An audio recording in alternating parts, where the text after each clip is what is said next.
Ate, ano masasabi nyo? Saan, sir? Sabi kasi doon sa kabila, sa Jollibee, mas mabilis daw sila kaysa sa inyo.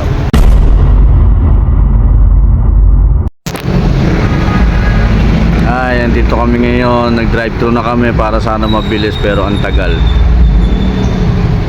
Ang daming window, ang daming stasyon, mga apat o 5. Hanggang sa dito na daw kami magbayad sa dulo at dito na kukunin ng order namin. Ngayon, tignan natin kung ano masasabi nila. Bibiroin natin si ate, ha?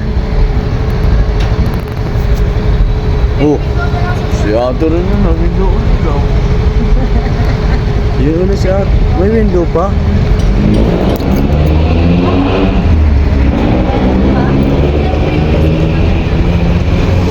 Ang daming window.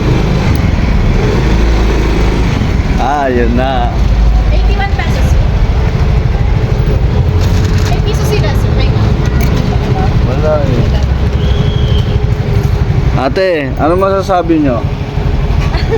Saan, sir? Sabi kasi doon sa kabila, sa Jollibee, mas mabilis daw sila kaysa sa inyo.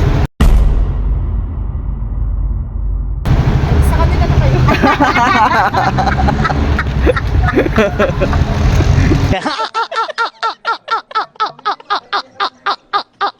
Doon na lang tayo. Hindi, gusto ko dito, masarap eh.